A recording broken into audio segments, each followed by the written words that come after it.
And hello, ladies and gentlemen. Welcome back to the play-by-play with WavePunk and Mega Shogun. The Mega's music is still very loud, but you know what? It's fun. I like this song. We can shout it down. Ah! Oh dear. Yeah, it knew better. The poor microphones.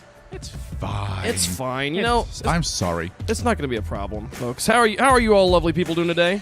You guys having a good day? Is that them right there? That's them in the camera. Oh, okay. For those of you just listening on audio, we're looking at a camera and having a How good does time. it feel knowing there is at least 30 people on your bed right now? 30 people sitting on bed, looking onto my desk. It's lovely. This is the greatest show. This is the play-by-play. We have a good time. We do all sorts of fun things. Go get your friends. They'll want to listen because everybody cares about our opinions about everything. Oh, yeah. Well, they should. If they don't, then they'll listen to a single opinion of ours. Yes. And they'll know better. And then they'll realize, wait, I really should find a way to care. like this. I should start caring about this. This is clearly the most important show in the world. We really like to stroke our own egos here and blow things a little out of proportion. I don't know what you're talking about. That was as objective as I could have possibly been throughout that conversation. Oh man, folks, there was something I wanted to talk to you about right as we came out Yeah? of the beginning of the show. Find it. It was something about video games. Oh, Dude, go like a and hope that it'll come up. maybe I should say this for later in the show. Maybe. I don't. No. Okay, Halo Online. Have you been following the craze? I've heard a lot about it. Yeah. It's a fun time, I suppose. Fun time. So the thing about Halo Online is it was a game that they started that Microsoft and 343 started collaborating with a Russian developer to develop a Russian version of Halo for PC exclusively for the Russian market. It wasn't ever supposed to be an American thing. When it just wasn't panning out, things got sidetracked. The whole project kind of went to the side. Yeah. Somebody found the project, and they started to they started to continue it, like as part of the community. They're like, they assume like, oh, they don't want this. This is gone. We can deal with this. But then they released just like a week ago or 2 weeks ago. They released their 0.6 update, which put like Forge into the game, like Halo Forge for making maps, and they like put all of like old maps into the game. So all of a sudden there was like content, there was like everything they needed to just have an experience in the game, which I had been like keeping track. I had kind of like kept my eye, it had been on my radar for many years. Yeah. All of a sudden skyrockets in popularity, and on Twitch you have Halo 5 getting like 900. You have like Halo 5 getting like 500 viewers. No. Halo 5 last night was at 81 viewers. Halo Master Chief Collection was at 500 viewers. Halo Online was at nearly 1,000. And like this game that they did not make, doing so much better than the rest of their games. And last night they came up with a statement of like, we have to shut this down.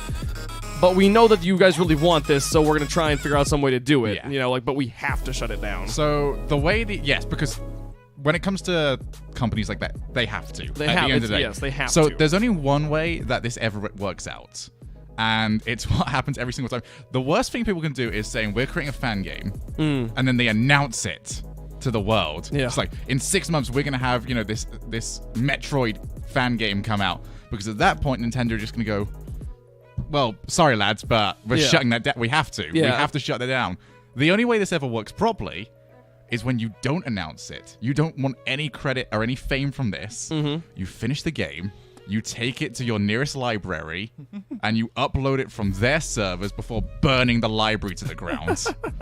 That's the only way this ever works. You need 4chan. But without 4chan, you this can't do that happen. with Halo Online because for games like that, they're usually single player. It's just like, it's out to the world. Nothing can be done about it. There is the download link. If you have it, you've got it. And Yeah. like, that was the thing that kind of my first reaction was, all right, they're shutting this down, but like, I have the game. Like, what? Like, it's not like it's a cloud-based game where like they could just like push an update to me that would destroy the game. It's literally an executable, right? So I have it, and as long as there are servers that I can connect to, I can play the game, which is the thing that it sounds like what's going to happen right now with the current version of Halo Online is that I will be able to, if anyone runs a private server, I can log on and I can play with the version of the game. There will be no further updates, though, and there will be no dedicated servers. How much do you think it would cost for the guy that made Five Nights at Freddy's to take down all of the fan games out there? Yeah, too much.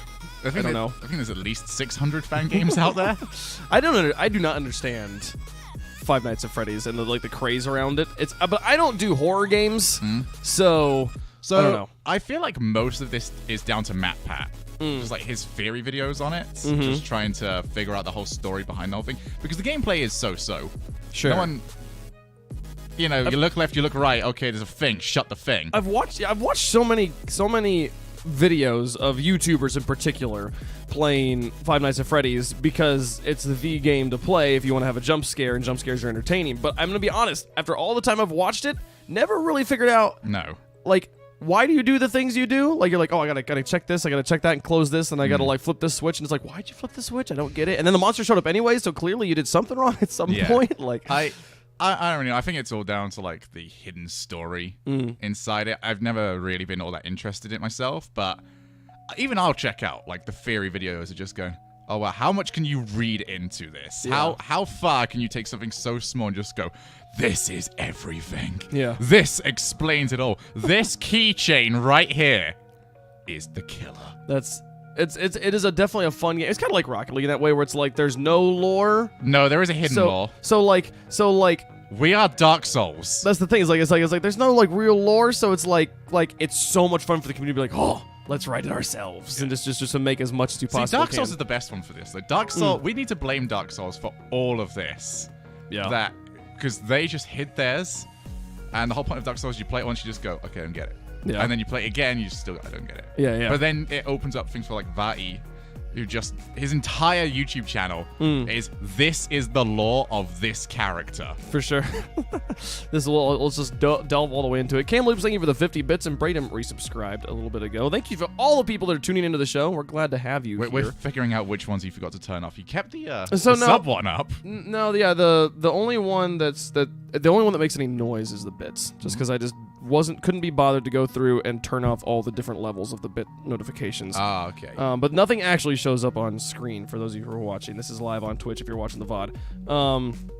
And I feel like at this point I just want to swap. I want to I feel like swap. we could lie to the people that are only listening to an audio version. Like, we're going to wait for that to come and just go, oh my God. My goodness, there's 10,000. There's 10,000 people watching. Where'd all these people come from? Donald Trump's in chat. That's what we were doing last week when we were saying it was like above 100. Yeah, exactly. Yeah, we were just mind gaming all of you there. So I feel like the schedule says that we're going to talk about Battle Royale Esports and then talk about Keys to Fun, which is a rather ambiguous title. I think I want to flip those because we've already basically started talking about the Keys to Fun. And the idea behind this question was, what are the things that if a video game has it, you're gonna enjoy it, you're going to play it. Doesn't like what, and maybe what are the things that don't matter to you in a video game? On the flip side of that, what are the biggest keys to fun for you in video games? So I'm probably one of the worst video game players in the world right now. Not in terms of skill level, but in terms of I will play something and just go, I'm not very good at this, and like I'm not one of the best right now, so I'm not going to bother continuing on. Okay. And it's a really poor mindset because I've wanted to get into other games, but I can't be bothered with the grind it would take to get actually good when I could just boot up Rocket League and be like top 0.01%. And, you know, it's a nice feeling to just go, I'm really good at this game. So you like games that you're good at? Yeah, but I don't want to. I just, like, it's one of those things I'll just start playing. I'll play anything just going, okay, I really want to get good at this. I'll play Street Fighter or something like that and just go, wow, it will take so long for me to get good at this game. So and I don't want to invest in it. How easily you can see your goal and achieve it is a big part of it for you then. I've started to enjoy a lot more those like condensed linear story games. Okay. So I like a BioShock. Persona 5 is actually my favorite single player game of all time. Okay. Just a case of I don't have to worry about how I stack up to everyone else. I'm just I get to finish the game. Yeah, that's the game is not a competitive game. So that's so what do you think are those two separate things in your mind that like are when you play Persona 5 versus when you play Rocket League, is that two completely different itches, or are there some that they're related? Yeah, because I'll play Persona 5 purely for myself, but every time I'm playing Rocket League, I'm just like, I almost feel like I'm catering to an audience. Like, even if I'm not streaming, if you go into a game and just go, oh, wow, hi Shogun. Yeah. I'm just like, I'm performing now. Yeah. Because I have to, I'm sticking under this when my natural gaming state is complete silence. Sure, yeah. Yeah, and that kind of makes streaming difficult for me at times, but at the other times it just means it's actually easier for me to just go, okay, here's like me out there. Well, I'm going to use all of it. Just go in and go out. It's funny, last night my roommates and I decided we were going to play Fortnite together, like all four of us. and I decided just to record it on the side just in case we had any good moments or any funny moments I could possibly turn into like a YouTube video. And I decided to do it Fitz Soviet Womble style, without a webcam, without anything, just the gameplay, and I'd go and like edit titles onto it later. And the funny thing was, without a webcam on, I was a very, very different style of person. So I was this is the conversation we had last week where I was trying to be like, yeah, it's very different what you try and do, and it actually opens up more options. It does. You. It opens up more options, but I found myself having to remind myself, like, be entertaining, because I had no reason to. I didn't have a camera and a light hitting me that was saying, like, by the way, if you're not being entertained right now, some people are gonna see it, you know. Like if I'm just quiet, well, no one knows what's going on, you know. And it was like, and the funny thing was, like, we were all tired and we were all trying to win as well, which was the video. I ended up deleting the video afterwards. I'm like, there's nothing. There was like 2 funny moments, which wasn't enough for me to feel like this is good content. But yeah, it's interesting. Like for me, when it comes to like keys to fun in video games, there being a competitive nature where I can possibly try to compare my skills to other people's is cool, but as someone who has literally always been bad at video games, it's not something it's something that's more and more not been something I care about, because I know I'm not going to be the best. I know that every time I think I'm good at a going to I'm going to run into people that are the 500,000 people who are better than me. Yeah. The biggest things for me are it being some sort of social aspect where I get to play with people, helps a lot. Having teamwork is amazing. Like anything that I can do where we are all working together, I would almost always rather play squads battle royale versus solo battle royale. I'd almost always rather like be working together as people. That the strategies of that is super, super cool. That's kind of one side of it, and then there's also this like immersion, trying to escape realism, like Minecraft and things that can be like amazingly fun for me in an entirely different way. It's not about competitive. It's just about like I have an openness. I can build things. I can go wherever I want. And the other thing that I think is the biggest appeal to me in video games is speed. Any game that makes me feel like I'm going fast. Oh, okay. Like that. There's like an adrenaline. So when are you going into Wipeout and F-Zero? No, okay, but yeah, okay. So those games, like I want that whole like niche of like an arcade racer to take off a little bit more. Right now it's in this weird space where like those are like the only, like Trackmania is about the biggest one there is, and Trackmania is tiny compared to video games, you know. And I like the game Redout is amazing. Redout is basically like pod racing. Oh, yeah. It's very much akin to an F-Zero or something, but it has almost billions of bits. A billion bits. Oh, the screen is just full. Oh dear. It was. See you later. Thank you, Cam Loops, for the 30 bits. When you have, I just written that. the F-Zero style game, like it's very much in that style, but it makes me feel like I'm going fast when everything's rushing past my face, and like if I can get that going, oh man, is that fun? Like that any game that can make me feel like I'm going fast, I really will enjoy. Have you played Thumper? Thumper? No, what's Thumper? Thumper is essentially that, but it's a rhythm game of sorts where you are allowed 2 mistakes. Okay. So you'll be going down, and it's just like, all right, press left, and then you'll smack into a wall. And if you're not pressing left at the time, you'll cause damage to your little not even vehicle, your little beetle, your metallic beetle of sorts. And it's just it's really fun in terms of you know what's coming up, but you also feel horror. I've seen this game. Yes. It's interesting because I like in the gameplay I've watched of this game, it doesn't make me feel it's fast, but like the way everything is so far away, like there's the track and there's the things you interact with, and everything else is like, almost like the skybox, right? Yeah. You know, and so like you get this like sensation of speed relative to the rail you're on, but it's not the same as like the maps, like racing games where there's like a lot of stuff really around you. Okay, like there was Eve Valkyrie, which Eve is, you know, like a third person, you fly a ship you never go inside the ship, it's never a first person experience. It's just kind of this like you tell the ship to go here and it goes there. Eve Valkyrie is their first person space sim combat where you're in a fighter jet basically, like in space fighting, like an X-Wing TIE fighter type combat. And when it is VR as well, which was it was one of the first games I played in VR, and it was what sold me on VR. It's like, okay, VR could be cool, because I put on this headset. And then I logged into a match, and like I'm looking around a hangar, and I'm like, oh, this is kind of cool, but whatever. This is just kind of it's kind of blurry hangar, you know, like it doesn't not really convincing me that I'm in this reality. And then all of a sudden like it logs me into the match. And it's like 3, 2, and it like puts me into this thing, and there's this tunnel of all these like rails because it launches you by like a railgun basically. out of the ship, and it like just goes like 3, 2, and it goes when you like shoot out of this thing, and I was like, oh, just that moment was like, okay, VR's for real. Yeah. I could do this for the rest of my life, and it's bad, and I need to like do this in moderation because like just that sensation of speed was not like anything I'd experienced in a video game before. Cool. Yeah, I can understand that. There's sort of like a sense of I'm doing this perfectly that always comes up. I found that a lot in so I actually neglected to say this, but my favorite type of game is character action. Bayonetta, Devil May Cry, those sort of games where it's not necessarily like Dynasty Warriors where there's 1,000 people there that you're all just beating up really easily.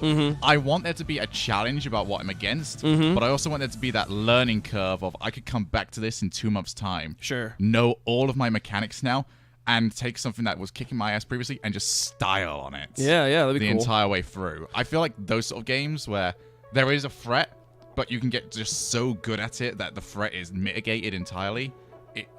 Really good. I think any game that like has a sort of like a perfection to it, like where you can just constantly try something over and over again just to try and get slowly better at it, that's a very satisfying thing. Trackmania is actually very much that way, because Trackmania, for anyone who has never played this game, it's a racing game where instead of having lots of cars and a few tracks, there's one car and there's 1,000 tracks. There's the community makes tracks. Your car is perfect. Everybody has the exact same car. And you're also all in ghost mode. You can never bump into anybody, so it's just about who can set the fastest and the fastest, shortest line on a course. And there's always room for improvement, and there's always someone that's done it 100 seconds better than you have. And I've spent hours and hours. It was actually probably my most played game behind League of Legends up until Rocket League came along, up until esports came along, and I was actually playing games like professionally to some degree. And there's a certain amount of fun to that. There's also, I love music, right? Music's a big thing. This is something chat is mentioning Beat Saber a lot, which as a VR game similar to Thumper, but where you have 2 lightsabers and you're chopping blocks as they're coming down the path. And there's something about like doing anything perfectly to music. Any game that has a priority on that is super cool to me. Yes. Like League of Legends had the DJ Sona skin where she would like ult and it would like change the music in the game. Stuff like that, so cool. Love things that are timed to music. So I actually want to segue this very slightly to something I was watching over the weekend, which is I like to go and check out other esports. I like to see what's going on elsewhere, see who's doing well. What is your opinion on sports simulation esports? Okay, so like FIFA or Madden? So I'm going to give you a couple of examples here. FIFA. Yeah. NBA, because they've got the NBA League now. They just recently did the draft. Madden, and then racing games. Right, like so eSims. F1. The Sims racings. The thing about sim racing is I'm okay with, and it is unique in this category because when you are controlling the vehicle, there is actually not that much difference. Like there's a complete lack of like physical exertion, right? You're not having all these G-forces pulling on you, so it's easier to do the racing, but it's still impressive to watch someone be good at Sims racing because it's still the same level of mental knowledge and physical mechanical skill, because most of those guys are playing with wheels, and they're basically, it's the same as if you could just take away the G's from driving, they're racing, okay? And I'm not gonna lie, there have been plenty of times I have watched F1 in real life where I've watched it, someone's like bootleg streaming it on Twitch, and I go and I'm watching it, and there's been a few split seconds I'm like, wait, is this real F1 or is this Project Cars? I can't tell. Graphics are really good. They're incredible how good and the way that they do like camera angles on spectator and everything. It looks like I'm watching an actual race. So like because it's so damn close to the real thing, it's still impressive to watch. I still would rather with esports. My whole thing about esports is that it allows us to compete in environments we can't compete in real life. Rocket League, we would die if we had actual rocket-powered cars. There's no way to get an actual double jump, like a flip, to actually happen in our physics engine. Like, that's just not, like, our real-world physics engine, that's just not a thing. So, like... Well, until we get, like, jet football.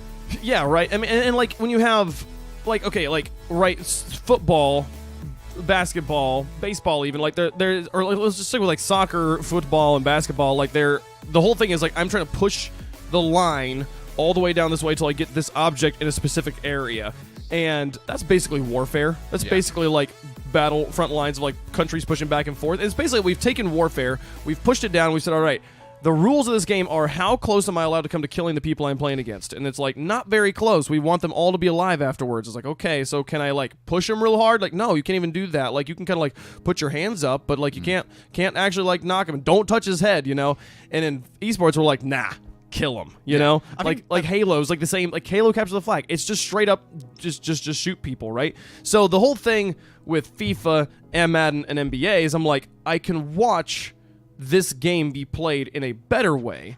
There's nothing about this that is enabled through an esport. Like esport, they're not tapping into the thing that makes me like esports with those games, and they are so slightly lesser version, less competitive, less difficult version of the real thing. So I'm just less interested. I think it's very interesting as well the way that esports sort of shows the difference between reality and what you could do. Like, I would rather watch a Counter-Strike match than I would a professional paintball match, if you get what I mean. Despite both of them trying to employ tactics.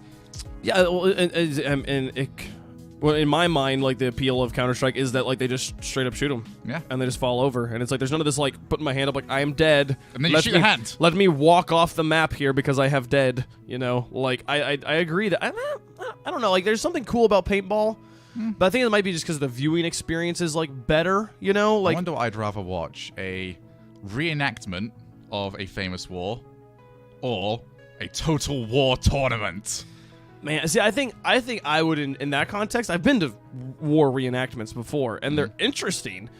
But like, the thing I've never understood about like Civil War reenactment or Revolutionary War reenactment, which are the two big ones here in the States. What do you do? Like why when you're fighting, you're like, okay, we're gonna move forward. At what point do you just decide, all right, I'm gonna die? Yeah.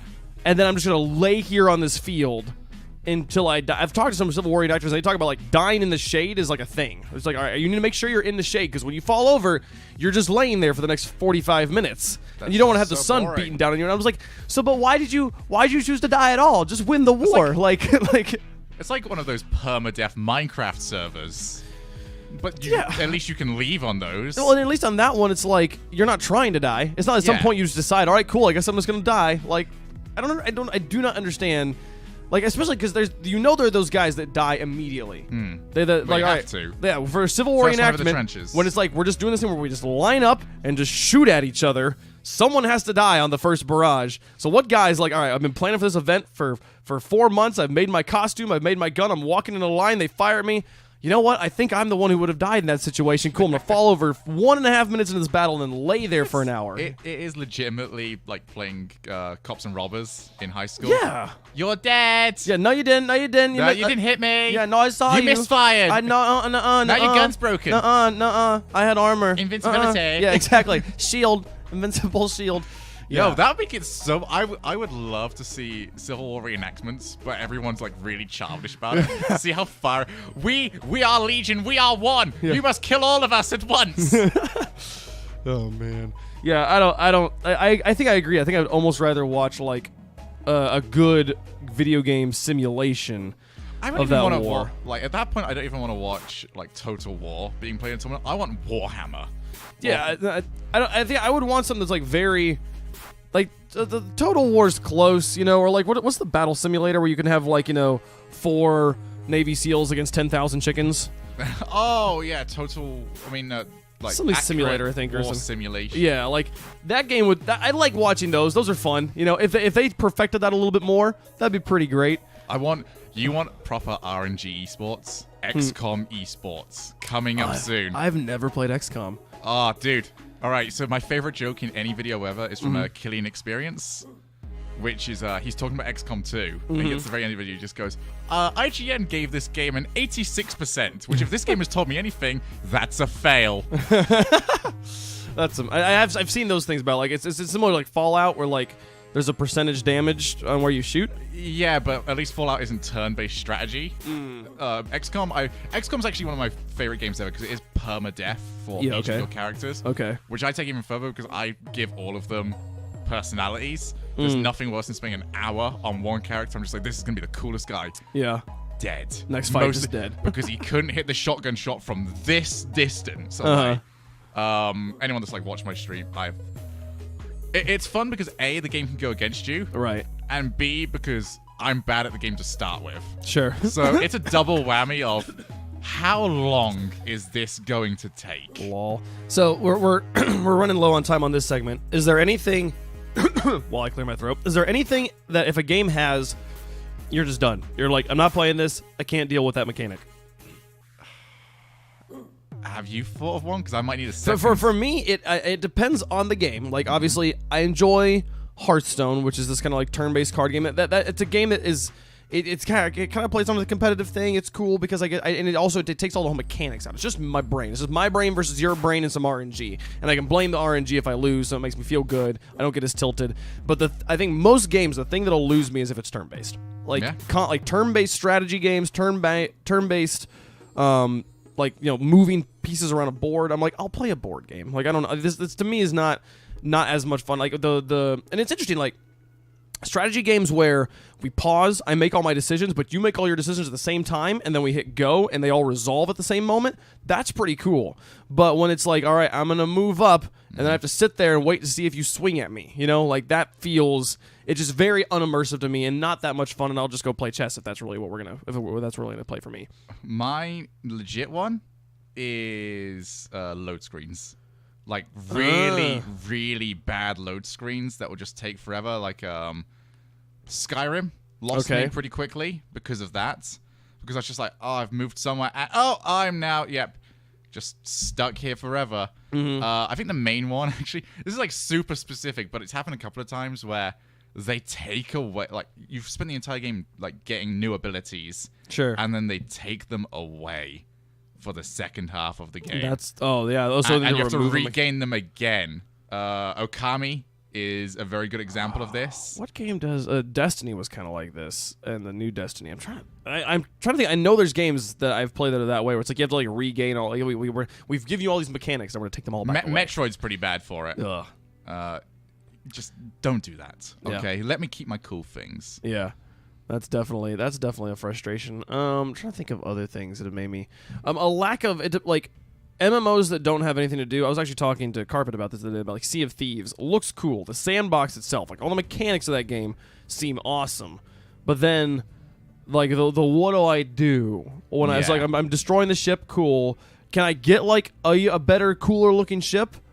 No. So okay, so what's the it's like games that like it's interesting because people always talk about Minecraft. Like, what do you do in Minecraft? And it's like, no, the point of Minecraft is there's so much to do. You can just do whatever you want, and like, you just give yourself an objective. But in a lot of games, like Destiny, kind of fell into this category. It was like, all right, here's all these kind of things you can do, and it entertained you for a few, like a couple hours, and then I hope you enjoyed doing those things because that's what you're gonna do literally for the rest of the game, and just make this one number kind of go up so that you can like fight the big guys who are like one thing that has slowly kind of bugged me more and more in games actually is this idea of you have a level and the bad guys have a level, okay, and when you kill them your level goes up and now you fight against bad guys with bigger levels, and it's like it doesn't matter. Like literally the fight stays exactly the same at all points. I'm killing the bad guy at the exact same speed. It's just that he's gotten stronger and I've gotten stronger. So what's the point? I don't feel stronger. It's the exact same thing. I need to go back. I need to go back to the area with the level 1s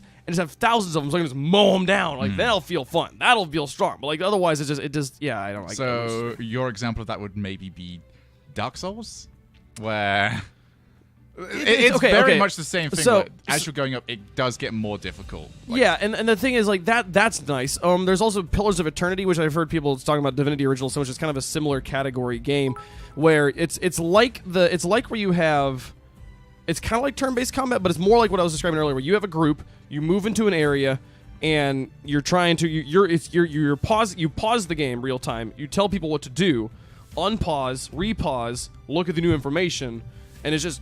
You choose when you're taking a turn, basically. You pause the game to, like, give out commands. Sometimes you gotta go frame by frame, depending on what the bad guy is doing. That sort of game is really interesting, especially because there's no leveling in the game. It's just, you do sometimes, like, find new gear, but depending on how you play the MMO, or who you have in your squad, but the bad guys just get harder, and honestly, you just get better at playing the game. Yeah. Which that's so much more rewarding than, I haven't hit level 60, so I can't take on this level 61 bad guy in the exact same way I took on the level 30 guy, the level 40 guy, and the level 50 guy. You know, like it just seems silly. Yeah, I'd agree with that. The only MMO I've ever actually played was DC Universe Online. Don't ask why, okay? It was a very boring summer, and I only had a PS3 at the time, so it was basically the main one on there that we could get. I hit level 30, which was the level cap, and immediately stopped playing. Oh yeah. I just went, wow. That I found out as soon as I hit that was my goal. And there was other things to do, but I didn't care because I grinded myself out getting to that point. I've found that there's like one thing that motivates me to play games a lot is if there's some sort of like limited edition skin. There's like for if you play within this time and you do these objectives, you'll get this one thing that you'll never be able to get again. That to me is intrinsically valuable. Even if I don't like the thing, I just want to have that thing. So if I ever play the game 10 years later and someone's like, "Oh, check out this skin I've got," I can be like, "Yo, check out this one." They're like, "Where'd you get that?" It's like it's the place you can never get it. You know? Yeah. That feels. It's the same thing with the crowns in Rocket League, really. Yeah, with the yeah, exactly. Like the fact that I'm every season I don't make champ, I'm bummed again because I'm like that's a thing I'm never gonna have in my inventory. Done it this season yet? No, I haven't done this season. Where are you at the moment? So we've been tanking. We're down at you've been tanking. We're in Diamond 2 right now. How could you have tanked any further? There's like 3 whole divisions. There's like 3 whole tiers to go down. So no, we the closest we've been is Diamond 3, Div 3. Haven't been closer than that. Diamond. Oh, wow, dude. That's the closest I've ever been. Which rank was that in? 3s. 3s. I don't know if I'm carryable. I'm gonna be honest. I don't think I want to. I don't think you'd appreciate it as much. No, exactly. There's like I've been so close to doing it myself. I'd rather just do it myself. Like getting you up there would not be difficult. I don't think that'd be worthwhile for either of us. Yeah. No. And if someone in chat was talking about the games that we were talking about earlier, the game I was describing where you play and pause, that's Pillars of Eternity. It's a similar style of game to Divinity Original Sin, but that's kind of the key difference is that play pause versus turn-based aspect. Yeah. That's not how that is at all. So, well, that's been fun. We should take a break. Freaky's doing pretty well. Freaky's doing pretty good. How you doing, Freaky, up there? Has he been winning? I can't see the TV. I think he has been winning. Okay, cool. Good for him. All right, well, we're gonna take a quick break, folks. When we come back, we're gonna talk about Battle Royale Esports and whether we think it should be a thing or not. Stick around. You won't want to miss it.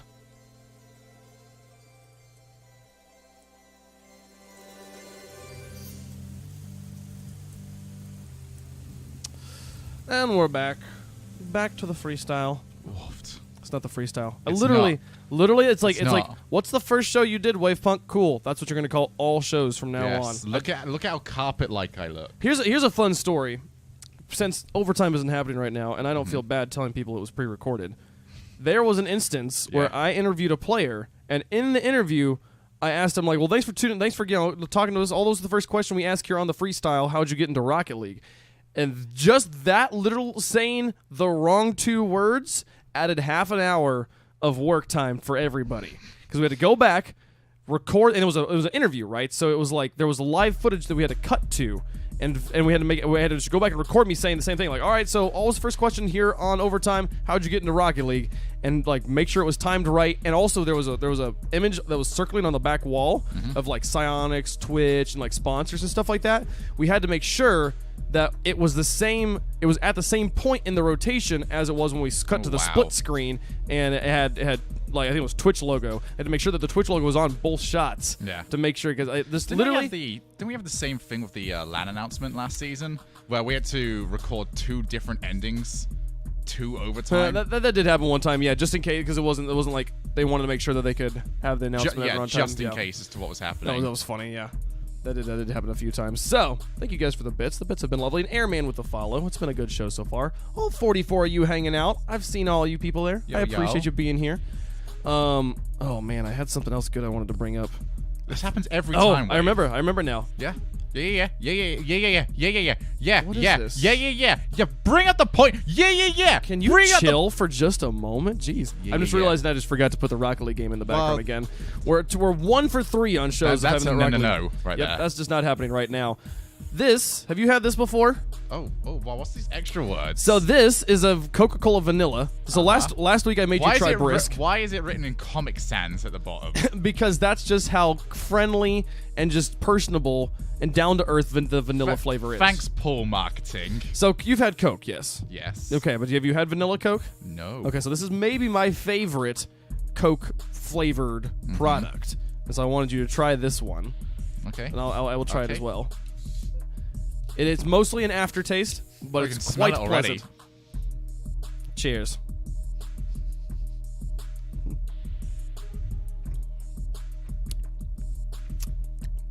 Yeah, it's got a good aftertaste. Yeah, right? Yeah. It's very pleasant. A little bit scarily pleasant, actually.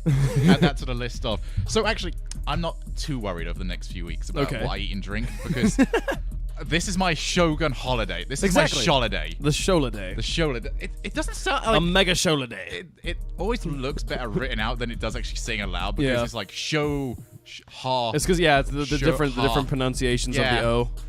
Yeah, I can definitely see that. So I will continue to enjoy my vanilla Coke. I'll probably get to it again in a second. Yes, you will. The topic here for this segment: Battle Royale Esports. Should they be a thing? Should they not be a thing? PUBG right now is doing that. There are teams, organizations that have PUBG teams. There are PUBG tournaments happening. I'm going to be honest, I think all of them have been very, very sloppy up until this point, primarily because their spectator is super clunky and very difficult, and obviously anything that has 100 different people in it is going to be inherently difficult to spectate and make sure that you're always watching the right person at the right time with the right fight. So it's not exactly an easy thing to do, but thoughts about how it should be presented. Should it go with the more traditional esports route? Should it not? And I've got some big thoughts on this. I want to give these to you and see what you think about this. Okay. So, we have all esports, right? Are one organization competing against another one entity against another entity, right? It's always NRG versus G2 or Flipside versus Gale Force, okay? Or Sonic Vox versus Goichi. It might be one-on-one, two people competing against each other, or it might be two teams competing against each other, but it's always two. Never 25 or 100. And just that alone makes Battle Royales very difficult to make any sort of traditional league or tournament format where it makes sense to, like, it goes one fight, the team that wins, like one team might win a game, and then the next game they might come in dead last because they happen to land in a building that didn't have any loot in it, and they're just, we can't do it. There's nothing I can do. I cannot punch you to death when you're shooting me with a gun. There's just, if we're both competitive, you're not trying hard enough. If we're both professionals at this game, there's no way I win that fight, and there's nothing I could have done to win the fight. Superman Punch is deadly.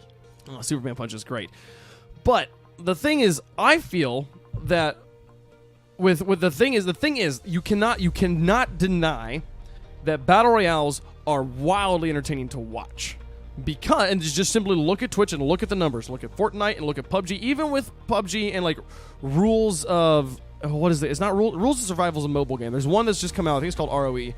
I forget what this stands for exactly. If you know in chat, let me know. It's the quote-unquote PUBG killer. It's like PUBG, but, like, better. And then there's still H1Z1 around as well. And they're all super big spectator games. They're the biggest spectating games in the world right now. And yet they're the least, like, just straight up competitive, where it's like, oh, I can tell that this player who won, he's clearly the best. It's like, or the player who was actually the best died in the very beginning because there wasn't a chest in his house when he landed. And it's very entertaining. I don't think it's an esport, but that doesn't mean we shouldn't have events. Did you watch Ninja's thing? Okay. I think that was basically, like, funneled everyone on Twitch onto right. that one There was 600,000 people watching it. It was incredible to watch that thing happen. I think that was so much fun to watch this situation where it wasn't an esport, right? It was just who can kill Ninja, can Ninja lose? And, like, imagine if instead of it being just 100 kind of good gamers, if it was, and there was a few of this, like Myth was there, and there was a few other, like, big Fortnite streamers. Imagine if, like, Summit was there and Dr. Disrespect was there and all of the, like, if it was all influencers that people knew, okay?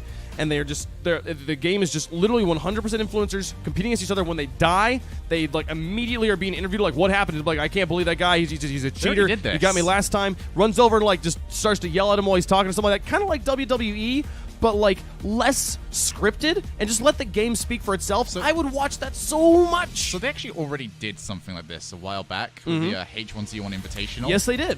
Which was all just influencers. It was just Dr. Disrespect, C-Nanas, you know, anyone that had played the game, they got in. Karma, Parasite. Yeah. And that was actually pretty good because everyone there was cheering on for their, like, I know that guy. Yeah. I want to, like, cheer for that one, which leads to a problem. When it comes to H1Z1.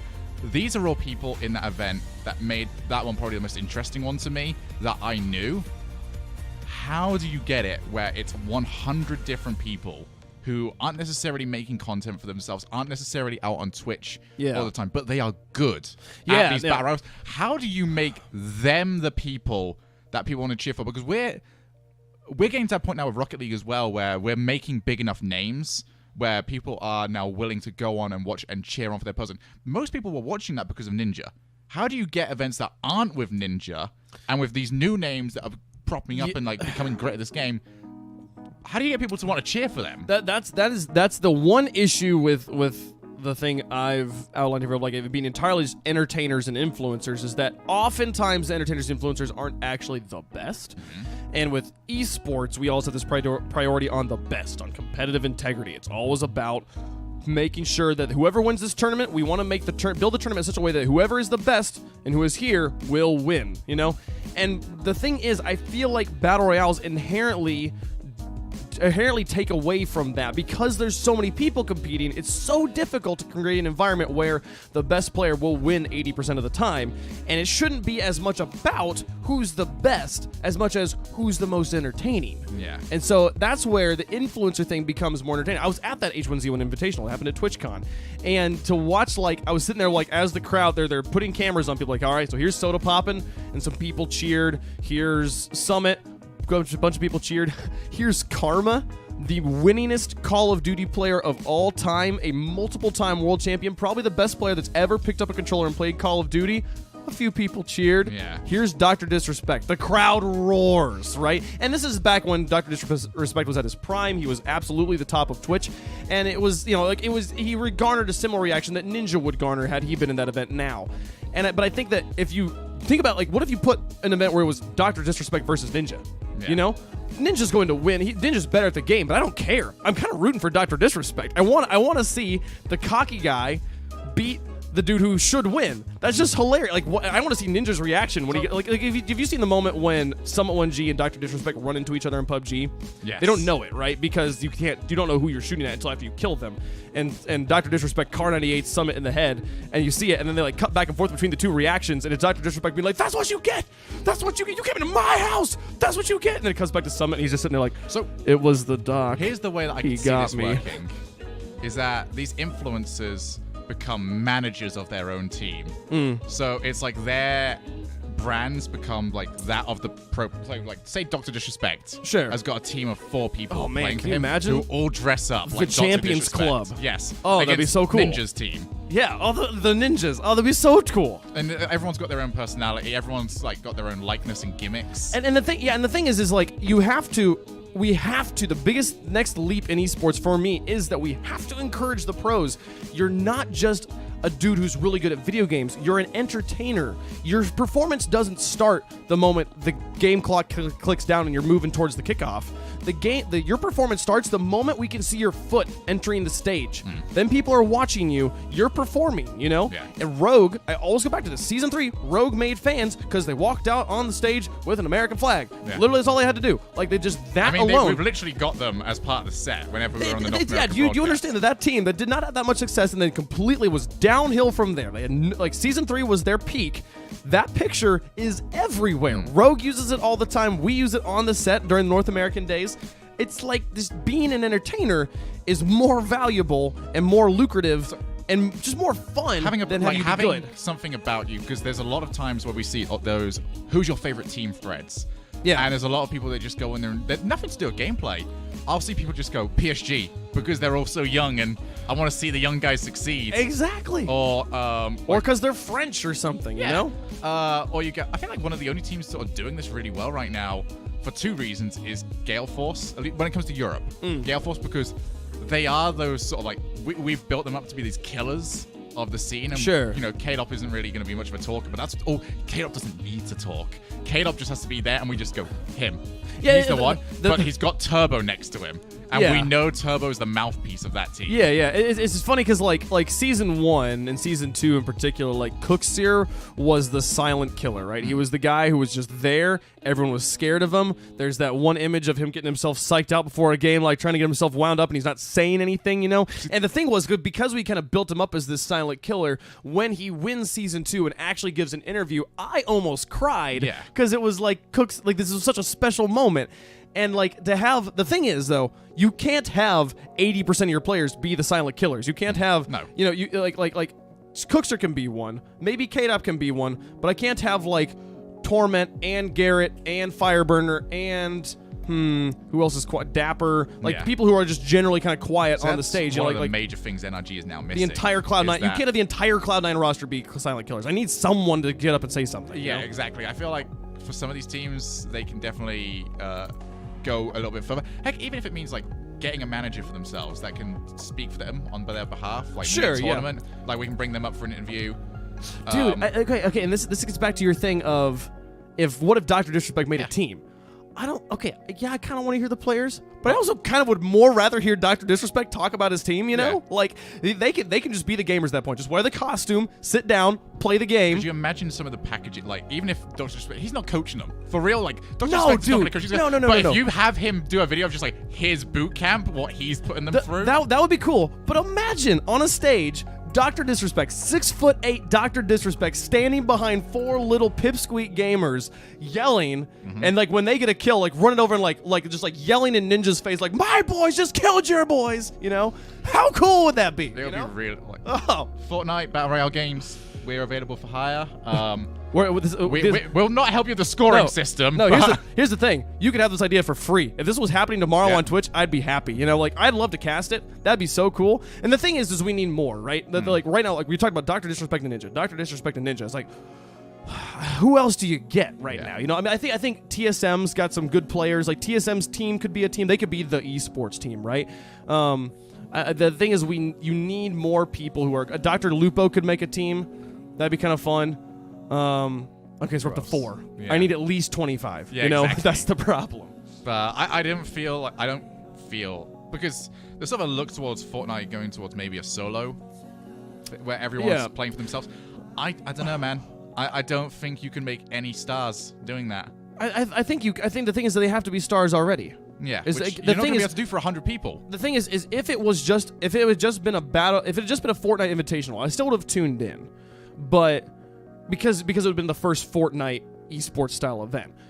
But it was because it was Ninja and I wanted to see what Ninja was doing, and he's kind of the spectacle and it's fun to follow him and see what he's doing.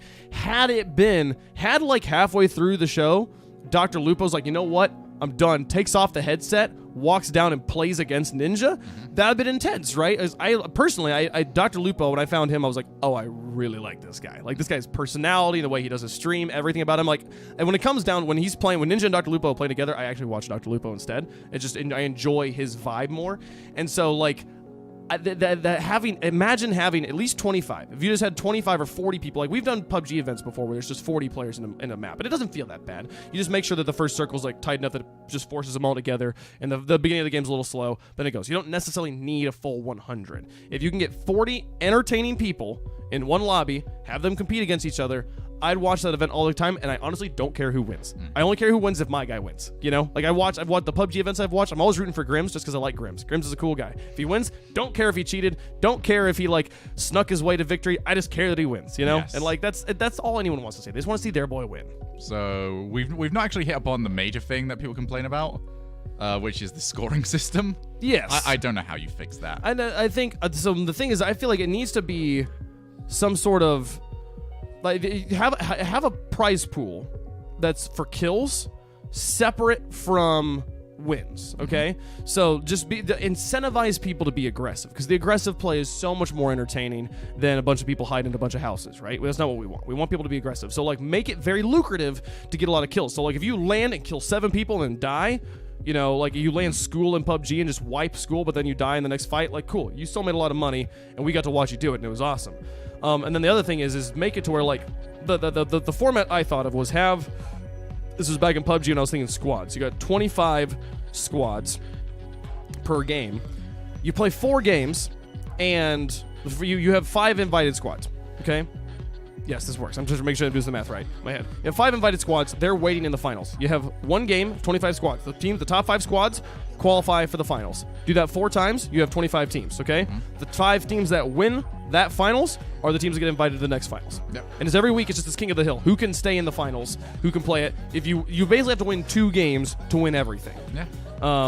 And then that makes it to where it's not about like this, oh, this team came in second every time, so they are the winners. Because that feels so bad. It's like they didn't win a single game, but they just managed to make their way to the top 2 every time. That's lame, you know? I just feel like overall Battle Royale games, with the way it's structured, I mean, what's our dream in Rocket League? It's Game 7, the next goal wins everything. I feel like Battle Royale should always struggle to have the point of, yo, these are the last 2. It all comes down to this. One of the problems with it is I have still yet to see a Battle Royale that spectates the last 2 in a way that feels good. Usually I've seen like a picture-in-picture where I'm watching both perspectives, and it's like everything's so small because you have to like try and fit 2 of the same object into one of that object. And the thing is it sucks when you're spectating the guy that gets shot. Yeah. You know? But Battle Royale, or Fortnite does it a lot better than PUBG because you see bullets, you see damage. With the PUBG, where it's just like, if I'm spectating the guy that gets shot, honestly, it'll just like be silent, the screen goes gray, and then it pops up as winner, winner, chicken dinner, and it's like, that wasn't helpful. Like, no. I need some sort of like feedback that the guy got shot. But the thing that's nice about Battle Royales, I was talking to someone else about this yesterday, that like you have shooters, like one of my big issues with Overwatch that I've mentioned multiple times is that there are situations where killing is actually disadvantageous. You do not want to shoot this person because I want him to stay alive long enough that all the rest of his team spawns, comes out, and then I kill him and it stalls them out. You know, that feels bad. And also, the kills don't directly translate into progress. You want the kills just enable you to possibly do. You have to kill the team multiple times to actually really make significant progress. Do you ever feel like maybe the loot system ruins it a little bit? The what? The loot system. No, because the thing is, in a Battle Royale, every kill makes you closer to victory.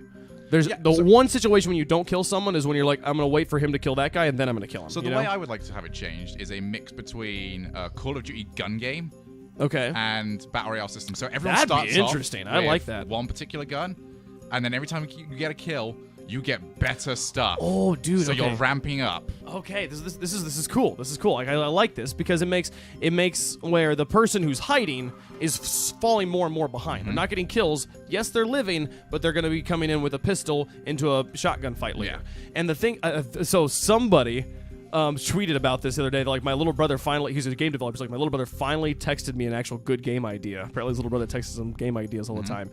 And his game idea was a battle royale where instead of the circles getting smaller, the players get bigger. which led to my table discussing for a long time a mech battle royale. Yo. Where every few minutes you passively get an upgrade, okay? And that upgrade makes your mech bigger. The passive upgrade is not very good, okay? It's more just like makes you some more health, maybe some more armor. You can last a little bit longer, okay? But you do passively get bigger at the same rate everybody else gets bigger, okay? If you kill somebody, though, that gives you an upgrade that makes you a lot better. Makes you a lot better. It also makes you a lot bigger, so you're still a bigger target, but you're also a lot more deadly. It kind of becomes cat and mouse towards the end. Yeah. I feel like you need to incentivize, just like, you are not getting anywhere unless you pick up some kills along the way. And if it does get a case of, I think at that point you definitely need a rank system, because then you're going to get things. I mean, look at the type of weapon that Ninja would have at the end of like a 20 kill. That'd be crazy, yeah. He'd have a Gatlin sniper rifle, or something. I don't know. But it'd be a cool incentive for it. Just like, look at how big I'm ramping up here. Yeah, that'd be fun. There's a few different battle royales I would love. The battle royale genre continues to do the same thing over and over again. Like, they keep on putting out games like Radical Heights. It's still land, pick up loot, kill people, get more loot, and move forward. I'd love to see some variations on that. I'd love like a kill, an end game situation simulator, basically, where it drops in and it's you and like 4 other teams. You've picked a loadout, okay? And it's like a kind of a 10-point system loadout where different objects are worth different points. You can have up to 10 points on your loadout, so you can either prioritize armor, prioritize weapons, whatever. Drops you into a map. The map is procedurally generated. So every time you're dropping into a map, it's a new map. You have to learn the map quickly, and it's legitimately like there's like 5 sectors. You know that you've dropped into one. You know that there's a team dropped into every other one, but you know nothing about the other sectors. All you know is your sector, and you have to like push out. You have to like it's about who can learn the map and tactically figure out what's the best and most advantageous way to use our loadout against. We don't know what their loadouts are. We don't know what they brought into the fight. And just put me into that endgame situation. I hate the looting. I hate the running. Yep. Just put me into the endgame tactical fights. I would play that game so much. So I just had an idea for one. It would never catch on as like a major thing, but it would be one that I'd play. I want a kaiju battle royale game based in a city.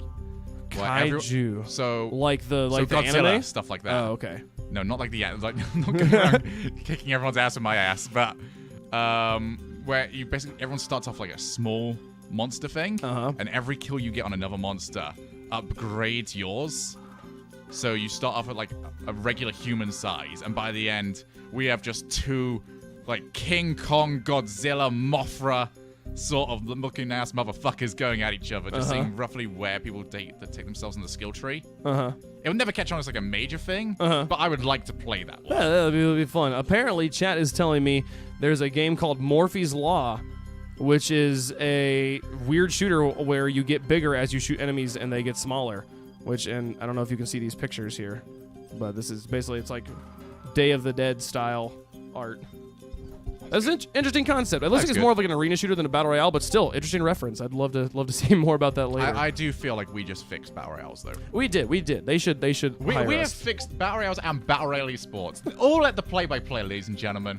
We analyze, we play-by-play. We are the ultimates. This is where you come for all of your things video game related. Snapple and FVDE Rocket League. Thank you so much for the follows, folks. If you're enjoying the show, maybe go hit the !point Discord. Go get involved in the Discord with all things Punk Bunker related and Place by Play related. There's a lot of fun things. Place by Play. Almost messed that. Oh, one of these days I'll get that correct. We'll nail it. The eventually. free by play. The freestyle play. The free. Hey, maybe he's gonna do it. Nah. Yeah, it works now. Freaky's just objectively bad at Rocket League. Don't you know? Poor Freaky. He would hate to hear you say that. I actually think he would. Let's see. Come on, do it. Do it. You've got like 10 seconds to score. One. He has 3 minutes. Well, no, until I just give up on him. Oh, I see. Well, he just missed I would never miss the ball, and Freaky just did. All right, guys, we're going to take a quick break. When we come back, we're going to talk about content creation, what things we could do to make it better, and maybe Freaky will score a goal. Stick around. You won't want to miss it.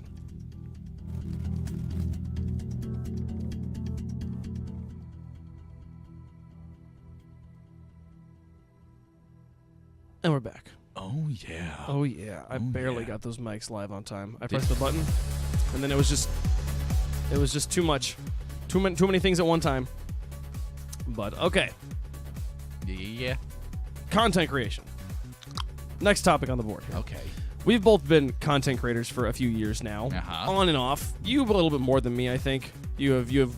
I think I've spent more time both on and off. That's probably true. The funny thing was, I started wanting to make a YouTube channel. I was like, I want to be a Rocket League YouTuber. That's what I wanted to do. And then I was like, well, let me put some casting stuff out there too, and just see if the casting thing goes anywhere while I try to be a Rocket League YouTuber. And then when Twitch was like, we're hiring you to come and cast RLCS, I'm like, okay, I guess I'm a streamer now. And like, when I got gifted a partnered channel just for free, I'm like, okay, this is something so many people want. I should probably use it. Also, I want to check something really fast here in chat. Do it real quick. Okay, I did it very, very quickly.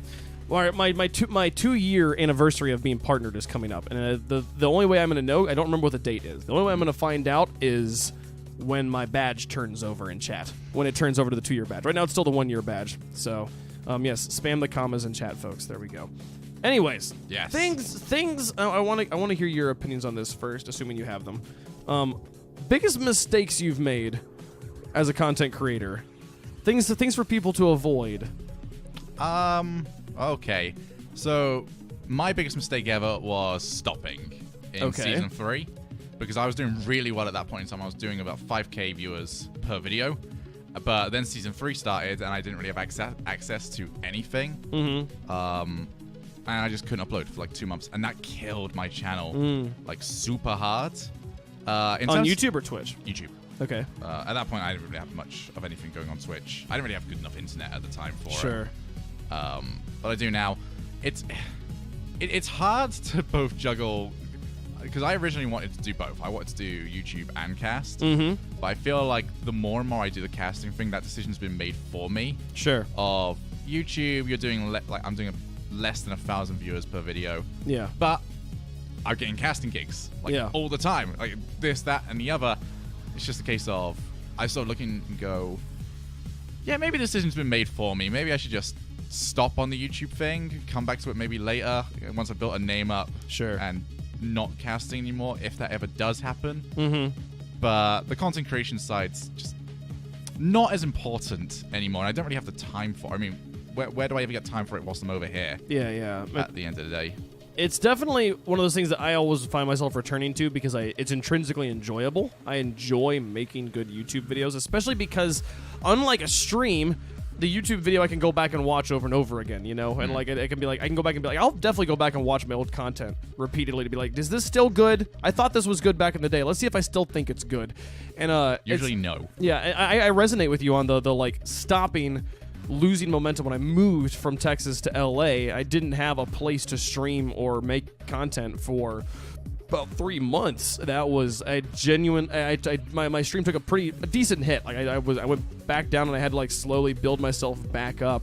And it was it's interesting because like while it can be a mistake, and it sometimes is very important for people to take a break. I think so. It's kind of a give and take on your personal well-being. If you think you could afford to not take a break, good, great, you know. And also to realize that like there's a difference between just because you don't like not taking a break does not mean be making content, be doing something 10 hours a day. You know, I stream for about 4 to 5 hours a day. If I feel like it, I'll stream again in the evening, and whenever I feel like I've got a good YouTube video to make, I'll make that YouTube video as well. Yeah. But it's not like I spend time with my friends. My family's coming into town this week, and I'm excited to see them. And there's plenty of things I'm going to be doing outside of content creation. There's also ways you can continue to activate your fan base while not making that content. You know, if you're funneling them onto a Discord or onto an Instagram or onto a Twitter or something like that, you can probably retain a lot of those people even while you're not making the content that they know you for. Yeah. The major problem I've always found with it is the fact that there is a set amount of time you usually need to create a video. Sure. So between recording and editing it in my style, it's going to take roughly about 12 hours of overall work. I need to where do I find those 12 hours right now? Do I like not give myself a day per week where I can just relax and unwind? Or let's just say I'm back over in Europe and I mean, let's take our World Championship weekend for an example. We come out on the Monday. We go back on the Monday. Sure. When do you make the vlog? Exactly. You know? At which point am I going to be able to predict that I've got the next month or so where I've got to work different events? Yeah. And where am I going to find time to do it? Like, if I was to go back into it again properly, it would probably be when this is less successful than it is right now. Whenever Rocket League just dies. Yeah, so you'll like know when I'm starting to back down. Yeah. By the way, new video out this weekend. You can watch the beginning of the end of Shogun's casting career. The interesting thing, kind of a more like not practical, but like a more specific, like video specific thing for me when I thought about like what's the biggest mistakes I made. I think that there's this. It's easy to make the assumption that people want the whole story. Yeah. And they want to, if you were to just kind of abbreviate something, they're like, no, I should show it to them. And to make videos just too long. Like, so many of my videos, I look back on them like, this video's cool. There's good moments in this video. And if you just watch till a good moment, you'll think it's a good video. And it's like, well, then why did you have all the stuff beforehand that wasn't a good moment, you know? And like, learning to truncate, learning to make the video more succinct. Yeah. It's a very, very important skill that I definitely lacked at the beginning and something I've been trying to get better at. That's actually something I was very good at the very beginning and then got worse at as I tried to make my videos 10 minutes long, and then I reeled it back in to being back to a couple of minutes long, but all the best bits. Sure. It's definitely down to what you prefer as content like you create. Like there are people out there just record for half an hour. Sure. That's the video. Fine if you enjoy doing that. Yeah. But you need certain comedy style to make that work. I have friends that make content all the time though, and like it's interesting. I feel like especially at first, short videos are important because if you don't have a reputation for being somebody that makes good content, I'm not interested in watching. Yeah. Like if Donkey put out a 12-minute video, I'm excited because I get 12 minutes of Donkey versus when he puts out a 3-minute video, I'm like, oh man, I only get 3 minutes on this video. And especially because he puts them out so rarely. I want longer videos from him, but that's because he has a reputation that I enjoy everything he makes. Yeah. With my friends who like, hey, subscribe to my YouTube channel. I'm like, cool, I'll subscribe to your YouTube channel because I want to support you. And I also I'm just interested in seeing how you progress and see if your videos get better because your videos right now are bad. You know, like you're just not good at making them, but nobody's good at making them at first.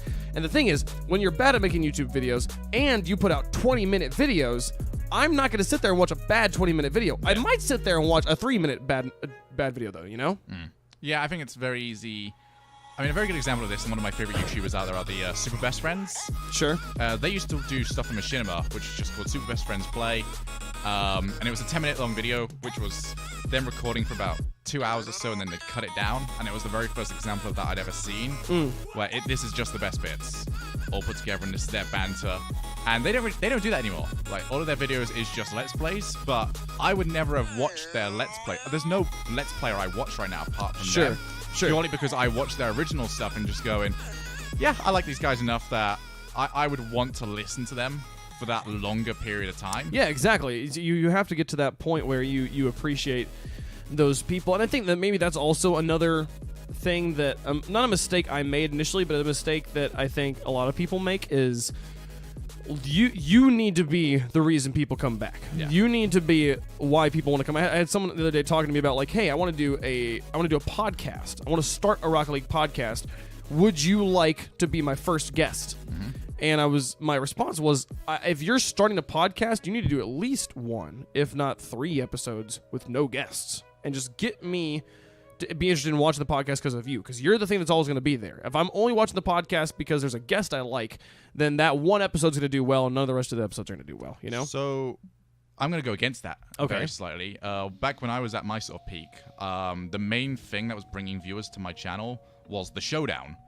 And the showdown was basically me going, okay, I'm either going to get a community personality or a pro to play 1v1s with me, and we're going to play 2 different games, and their overall score difference is going to be what goes onto a leaderboard. Okay. Now, back at that time, this was back when pros were not even close to being as media trained as they are, and even now could definitely do us some work. So you can imagine what it was like back then. So most of the time, it was just me playing against someone good and me using their name value. Yeah. So the one against Cooksir. The one against Cooksir did about 20,000 views. He wasn't talking. He's never going to. It was only me talking in that one. Yeah. Video after that shot up in viewership. Really? I mean, it wasn't the 1v1? It wasn't a showdown? It wasn't... It was a showdown. Okay. It was. So that one got like 20,000, which was way higher than what I usually did. But then there was people that were listening to that and just going, oh, wow, I came here for Cooks. But Shogun made this one pretty interesting, so I'm going to stick around for his next few things. Yeah. No, and as long as it's not like it's a bad thing to use or to try and like use other people's stepping stones to build your own platform, but like do realize that like that if it hadn't been you being entertaining, if it had only been Cooks, then that would have been a one-time thing, you know? Yeah, I also feel like that wouldn't have worked as well if I didn't have a background of stuff already done on my channel at that point in time, so people can just watch the Cooks one and just go, okay, what's this blindfolded video? Sure, that Shogun's done here. Having multiple content to engage also helps a lot. Cooksir was the very first thing I did on that. Before I had any other content, then I don't feel like it would have been anywhere near as pronounced. Yeah, but it's interesting also, this kind of plays into like your first piece, like your first mistake you said you make was stopping. I would say that the very first mistake I ever made was not starting. Was looking at myself. I would try to make a YouTube video. I'd make one. I'd sit down and I'd watch it and I'd be like, this is bad. Yeah. I'm not proud of this. I'm not willing to put this out there, you know? And because I wasn't uploading it, I was not motivated to continue, you know? And so I would make a video. I'd wait 2 months before I'd try again, you know? And it was like just starting, being okay with the fact that your content is not going to be great at first. Just be okay with that. I mean, like, go back and watch, you know, the first few episodes of like Family Guy or like these like old cartoons that they were bad back then. They were like so poorly animated. There's YouTube videos, many YouTubers who are better at animating than these guys were then, you know. But like they have to even at like the broadcast professional TV level, they had to start somewhere and just allow it to grow into the thing it is now, you know. And I think that like if you go back and watch your first, maybe we'll do this for the last episode of the play-by-play. Well, go look at some old stuff. Like I've never gone back. I would have to go and fact check some of my old things just to make sure, but I feel like I've already done that. And You might have already done this, but I have never gone back and listened to my first cast. I've gone back and made sure because some of my mates were very risque. Oh, I with see. The stuff they like to say. I believe I already got rid of it. Okay, cool. I did that sweep that you should do if you ever get any sort of name online. Yeah. Where you just go through everything. Yeah. And make sure that there is nothing there that could get you in trouble in the future. It's funny. I was such a boring, chaste person growing up that I know there's nothing there for me. Like, I'm in a fine shape. But I've never gone back and listened to the very first cast I ever did, and that was over 2 years ago now. Mine is up That, on my YouTube. Yeah, mine's on my YouTube too. I've never gone back and listened to it, and it'd be a lot of fun. I feel like it'd be very interesting to go. I feel like it'd be interesting if we both bought, like, we set a time limit on how long the videos could be, or like the specific parts of the videos we'd like to go through. Yeah. And just pick, all right, here's the 4 or 5 videos, and here's the specific bits. Like the very first thing we did. Okay, yeah, we've learned a little bit. Average, and then pinnacle. What if we did it for each other? What if I went through your stuff and you went through mine? That way I feel like that would take a long time, especially for you to go through mine. Yeah, maybe. I just feel like I get better reactions out of you if I'm like, all right, I'm gonna show you this moment. You'd be like, no, all right, you didn't pick that one. No. If you're up for putting the time into it. Yeah, I'm down to find some. Okay. I mean, I just have to find some. I don't have to find the best ones. The nice thing about you looking at my channel is that there's the eras in there. Yeah. Oh yeah. There's the League of Legends era. Okay. Then there is the Shogun is playing Rocket League without an actual graphics card era. I want to know how many videos you've uploaded. All right, so this actually brings me on to another point. I want your opinion on this. Okay. Which is, I want to, for my channel, how many's on there? Quick, how many do you think's on there? I'm going to say, I know I've deleted some as well, so I'm going to say 76. It's 154, almost double that. 154? Yeah. Where the hell did I get 154 videos from? I don't know, but you that's what it said when I clicked on the thing. I know it's, all right, go down. I know where this is coming from. This is ultimate annihilation, isn't it? I mean, that's you're telling me at this point. Yeah. Yeah, there's the League of Legends. There we are. So, here's my question for you. Okay. And depending on your answers, it might get in place after next week's stuff. Okay. Which is, I want to get in on YouTube doing once a week sort of videos, which are kind of like the Getting Over It one that I did for different games, like highly edited, put it back down.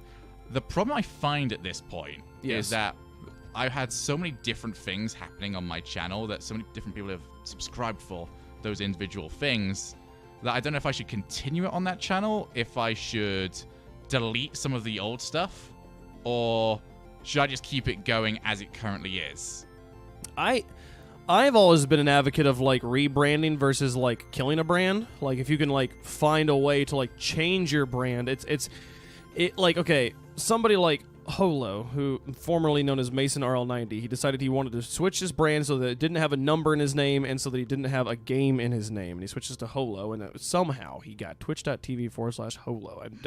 HOLO. It blows my mind that URL was still available. I couldn't even make a Shogun. Yeah, right? And he switches to this brand, and now he's a full-time PUBG streamer. And the thing is, if you look at like his social blade, it doesn't look good. It looks bad. It looks like he's losing progress. But the thing is he's having a turnover, right? He's having people finding his channel who enjoy PUBG and are watching it, and then he's having all the people that are there exclusively for Rocket League leaving. And I still think that is still a better place to be than going back to zero and just trying to build up from there. You know, I think that, again, with your channel, because you've done so many things, I think a lot of the people that are there because they enjoy you and not because they enjoy a specific game. You know, again, you have terrible taste. It all comes back to them liking us, liking you, not liking what, if it's just what you're doing, the moment you stop being good at it or the moment someone else starts doing it better than you is the moment you lose all traction. Here's my question for you.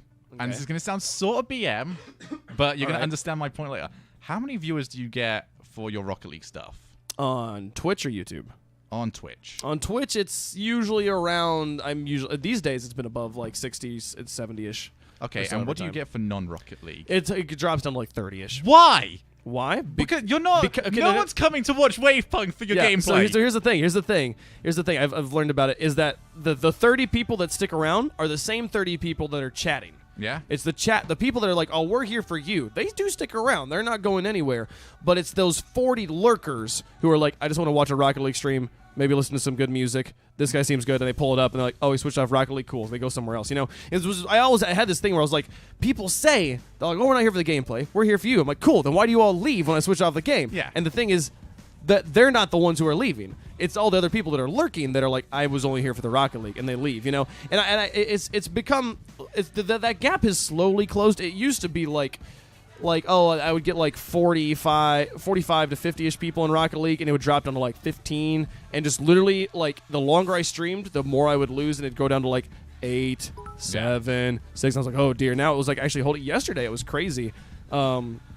Squishy hosted, which was just a lovely blessing. And so we were like, you know, 300, 400-ish in Rocket League was kind of like where we kind of stabilized. And then when I switched to Halo, it dropped down to like around 100, but it stayed at 100, and then it started to kind of go back up after the 100. And I was like, oh, this is pretty crazy. Like, people are, because I'm high in the category, there's people finding me organically for the first time, you know, and actually enjoying it. So that was fun. Did I ever tell you about the most BM thing I ever did? No, to a what's host? I baited an Rocket League Central host. Okay. By being the only person online after they finished. But I was, obviously they're not going to host you unless you're playing Rocket League. Mm-hmm. So I played Rocket League for like 20 minutes, waited till they hosted me, and then brought up Danganronpa. That's amazing. Started playing Danganronpa on stream. That's amazing. I've definitely done that before. Like, I was close to switching games, and then someone hosted me. Like, I guess I'm going to keep playing this for a little bit, but then I'm totally switching. Yeah. Like, I think if there's ever a mistake you can also make, it's like not prioritizing your comfort, your happiness, your ability to enjoy what you're doing. Because the moment you stop doing that is the moment you stop being entertaining, and the moment everyone's going to stop. And you're not, even though you're like, oh, I need to stick on this game because it's where I'm productive and it's where I'm helpful, you're not going to be being helpful if you're not enjoying yourself. But one of the things I learned, like for streaming, making this setup comfortable and enjoyable. Mm-hmm.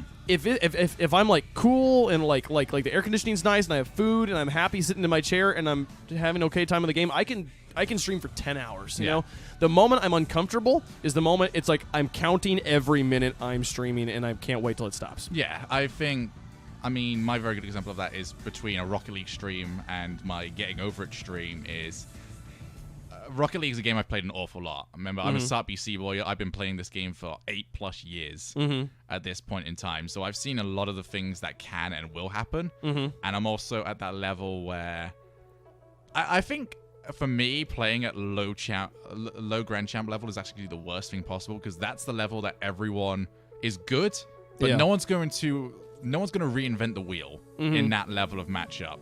Sure. If I were to really enjoy Rocket League, I'd have to get myself to a level where I am hitting up against the pros like almost every single game, because then that's when things get interesting. It's very weird. Interest for Rocket League, like when you're playing through, Champ 1 and 2 are really interesting because you have no fucking idea what your teammates are doing. They've seen things on RLCS that they have to show off, especially to me, because they've seen the analyst type just like, oh, he's going to be really good. Champ 3 and Grand Champ, like low Grand Champ, are where everyone is super jaded because they're either always at Champ 3 and just always so far away from Grand Champ that they just never hit it, or they've got Grand Champ by playing the most lame style possible, like I do. Yeah.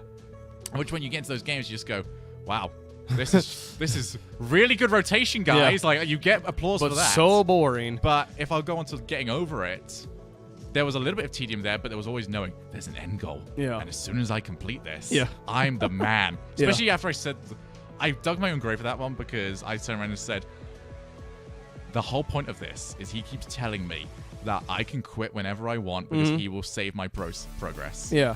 He wants me to quit. Yeah. That's him winning, me quitting and coming back. Yeah. If I never quit and I beat this in my first sitting on it, I win. Yeah.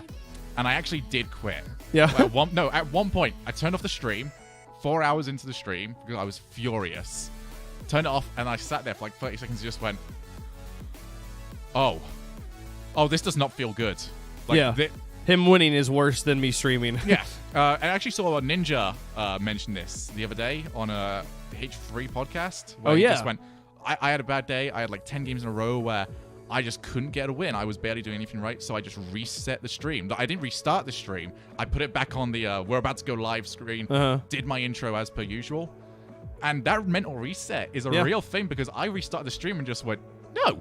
That does not count. I did not leave the game at any point. I am still at the same level until I originally was. But I'm going to kick your ass, Bennett Funny. It's funny that I'll do that sometimes, where I'll get out of a game, I'm tilted, and I'll be like, cool, guys, I'm going to go use the restroom. I'll be right back. And like, using the restroom is sometimes just a euphemism for like, I'm going to go wash my face. I'm going to go get a fresh bottle of water. I'm going to walk outside for a moment, just like look at the mountains for a moment, and then come back. And it's like, I know most of you will still be here. Like, there's a little thing that's telling you to stay around. So like, it'll probably be fine, you know. An interesting point that one of the viewers brings up as we kind of start to transition more towards like a chat Q&A. He says, I watched you for the Rocket League because you are relevant in the Rocket League community and your personality. But even with your personality, I don't care watching Elite Dangerous. And it's an interesting point that I'm sitting here kind of thinking about it. Like, there's definitely streamers, Grims. I enjoy watching Grims. He's a cool guy. Also, Grimm's I enjoy watching because he's very, very good at shooters, and when he switches off of shooters, I'm not as interested in watching him. But I've come back a few times.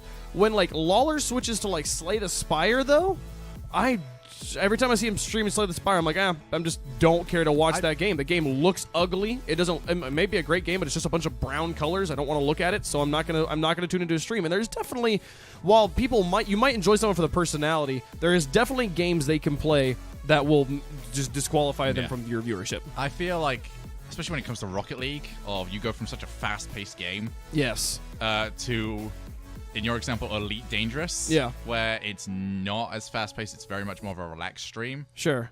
That could definitely be a case of people just going, yeah, I'd like to watch you, but I don't want to watch you play this. And going back to the best friends thing that I was talking about, there's a lot of times that I'll just look at them, oh, they're doing a let's play of this game. I don't really care. I don't really fancy watching that. But there'll be other times that it's just, they'll come out and just go, oh, we're playing like the very first ever Telltale games. Okay. And whilst those were coming out live and that was the hot thing, and just going, I need to watch these. Because this is these two guys playing the hottest thing on right now. Yeah. And they're making it hilarious. So, well, we're going to let the chat Q&A, I think we can get started, and they can start to get that rolling. So get your questions into chat, and we will answer them. And while we wait for them to put some questions in chat, just a thought on, like, how do you feel about people doing Let's Plays of old games? I like it, depending on what the game is. Going back to these guys, there was a game that they played called Omicron. And it's by David Cage. Okay. Who's the same guy that did Heavy Rain and is doing Detroit Become Human. They despise this guy. Yeah. Beyond all means, they despise David Cage. And the game is breaking. I believe the phrase that they made was, this game is being built as we play it. Which was one of my favorite quotes ever. Those guys got some really good quotes. Yeah. And it was just good just to see the game breaking, them hating every moment, them thinking the game was over. Like, the phrase was all, like, they kept asking, how much have we done? And they actually had a percentage. Going just like, 25%! We've been playing for 8... Like, it was a really long playthrough, but their despair throughout the entirety of it was, like, super good fun. Yeah.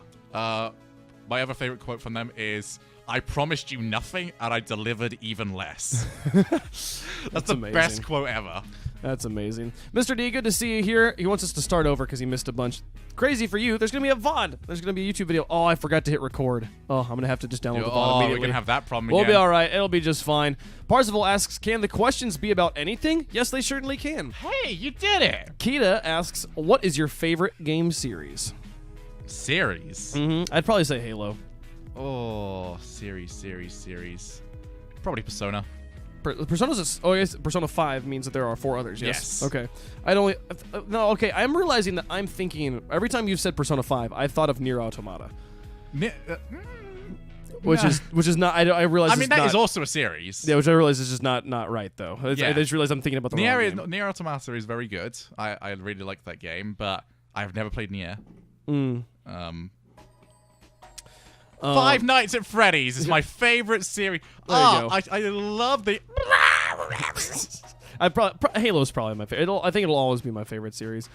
How would you start a casting hobby when your computer is not fancy enough to stream or render video? The thing is you don't necessarily have to be the one doing any of that stuff. As long as you have a Skype and like a webcam, you can find a way to cast in community tournaments. I'm your boy for this because my internet was never very good, and I also didn't have a very good graphics card. But whenever I was taking part in Gfinity and whatnot, someone else was hosting.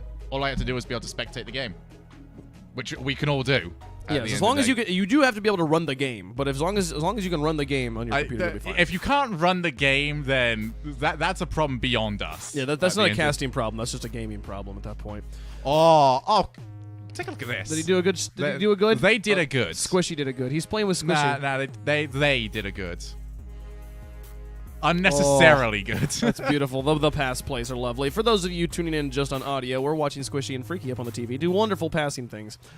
Dwarf Butt said, would both of you be up to support all types of charity, whether it be a tournament, org, stream, or whatever? I'm happy to support certain types of charity, most types of charity, but I wouldn't go as far as to say all types of charity. So there's actually it's the law of diminishing returns of we'd love to support charity, but if we were to support every single one, like say you did a weekly charity stream, you wouldn't get anywhere near as much for that charity. Yes, that's true. Without off seasons are important. Yes. To build anticipation. But if we were to have like one charity stream, but like this is the big 2018 charity stream, it's the only one we're doing, that would work better. I feel like the same thing happened to RLXL, where they were just doing it too often, that people were just going, well, I can't donate to every single one. Yeah. But if they were to have slowed, like the very first one they did huge. Yeah, it was wonderful.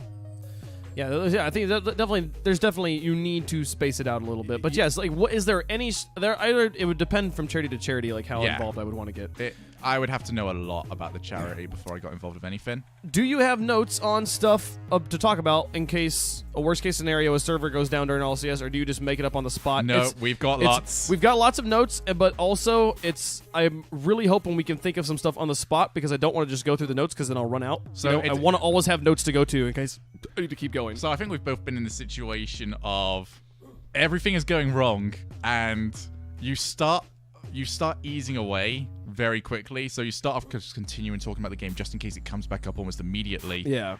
We're all good. We can just transition straight in there without really worrying too much. Yeah. And then you get to the point of just going, okay, this is awkward now. Like, even if we were to still be talking about the game, 3 minutes is awkward. It's a long time. At which point you start to transition to, this is a podcast at this point, and no one... Here's the worst part about all of this. No one cares about what we're saying. There is no winning. No one is listening to us. As long as it's buy for time and just going, wow, I really like what they're doing here. Everyone's just going, start the game. The important thing is just as long as it doesn't sound like we're buying for time. That is the as long as it's not ultimate super priority. Obvious. Yeah, that's the biggest priority. Parzival asks, do you think Rocket League has hit a max? Where else could they go from here? Other than larger prize pools and further marketing, what could be done to grow the franchise? There's a lot of things. I think the growing the prize pool is definitely something that could help. I think it can't hurt to have a bigger prize pool. I think in activating the teams in game, having in-game items would definitely help a lot.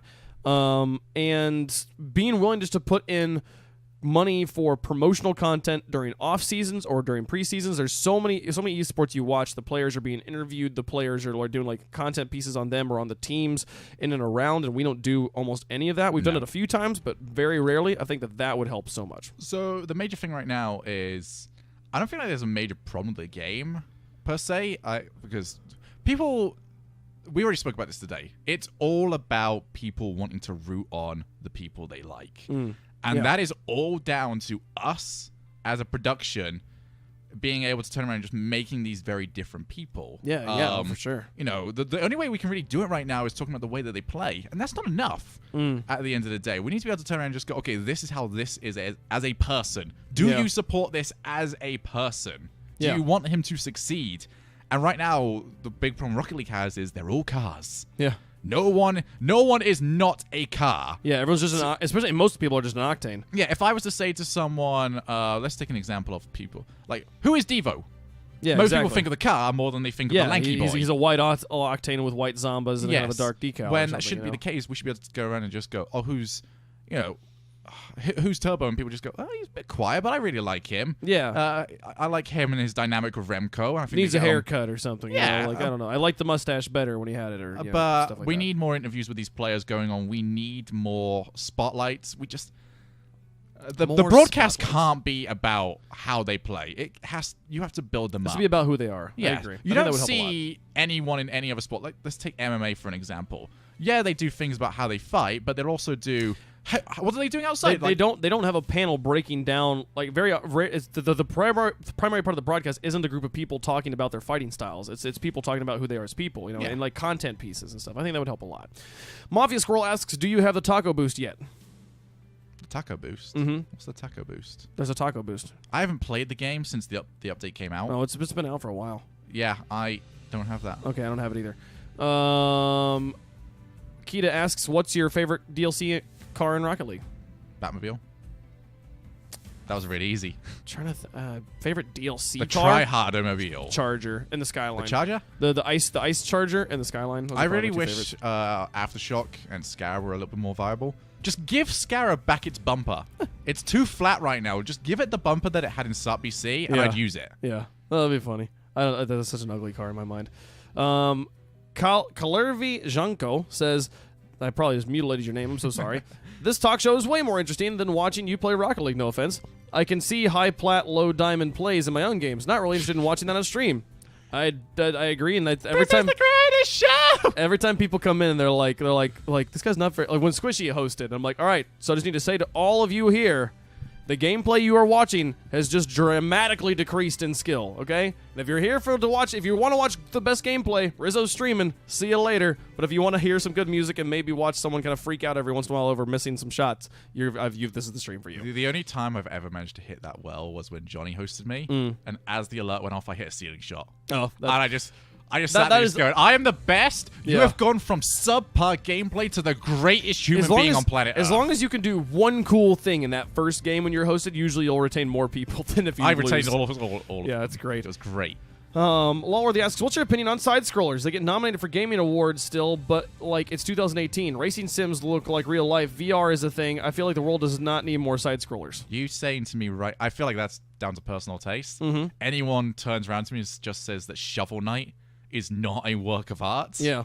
Is lying to me. I think it's if your objective for video games is realism, then yes, I can totally understand why you don't like side scrollers. But if video games are art, then there will always be room for side scrollers in my mind. Do you think it's too late to be a pro in Rocket League? No, I think it's harder to get in. It's definitely. I mean, how many rookies did we have this season? 3. We had like 3 3 or on 4. one team last season. Yeah. It's definitely harder than ever to get in, but Yeah. no, you just got to be willing to put the time and effort in. I agree. I feel like that's even more reason now as to why we can invest in these teams, trying to give them personalities, because Yeah. now that we have that There's more 2/3 stability. rule, how many changes are we really going to see? Well, not more than one a team unless they really want to lose their spot, which would be hilarious.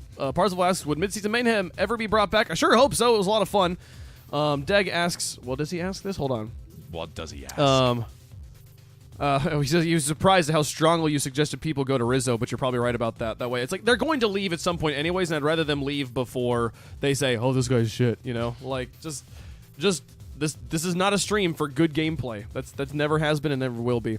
1v1 viewer tournament tomorrow. Actually, I'm gonna be busy like all day tomorrow. I'm not gonna be streaming. I'm sorry, Dwarf, but maybe in the evening. Probably not. I'd probably play like Fortnite or something. Weekly tournaments and streams. As soon as I can spectate the tournaments after I lose, I'll probably be doing more tournaments. Why is that not a feature? I don't know. Do you think Rumble version 2 is a good idea and should happen? Totally. Do it. Love it. Would be fun. Be great. You guys need to go and watch Subpower and find out about the Droppy S tournaments that they have. Have you seen that? I don't think so. They Wait. just changed drop shot rules Oh, very slightly that's funny. to make it more brutal, Yeah. and it's nuts. That's funny. I should watch them. Parzival asks, WavePunk, who smells better, Shogun or Carpet? I'm going to be honest, I have allergies and I don't smell either of them. So, it's just... We both smell of dog. Yeah, they both have a natural musk of... I couldn't spell it. That was such a great sound to have in my ears. You're welcome. You're welcome, all you I'm lovely going to people. drown that out. That sounds good. Well, folks, we've hit the end of questions here, and I really appreciate all the support. It's been a lot of fun. Everyone who tuned in, everyone who followed, and for the bits mainly from Kamloops and Deg there, you guys were lovely. Kid897, thank you for the follow as well. You people have all been lovely. Probably I have my family coming into town this weekend, or this weekend, tonight. They're coming into town tonight. So streams will be a little bit more sparse, and I have something going on all day tomorrow, so I will not be able to be streaming tomorrow during the normal time. But Friday we should definitely be here, and we'll probably stream on Sunday as well, because that will be my birthday. So give me all your money, and it'll be a lot of fun. So yes, it's been fun. Any last words, Shogun? Follow my Twitter at CallumTheShogun, where I'll be posting photos of my hashtag Sholiday. Hashtag Sholiday. Hashtag all over Sholiday. there. Folks, if you're really enjoying the stream, if you're really enjoying the show, exclamation point Discord and chat, and you can go get involved with all things play-by-play and Punk Bunker related. Lots of fun things there. Lots of ways to win subs to the channel and just to do all sorts of fun things. Talk to some lovely people. It's a great community. This has been the play-by-play with Shogun and WavePunk. We will see you all next week. Have a great one. Bye-bye.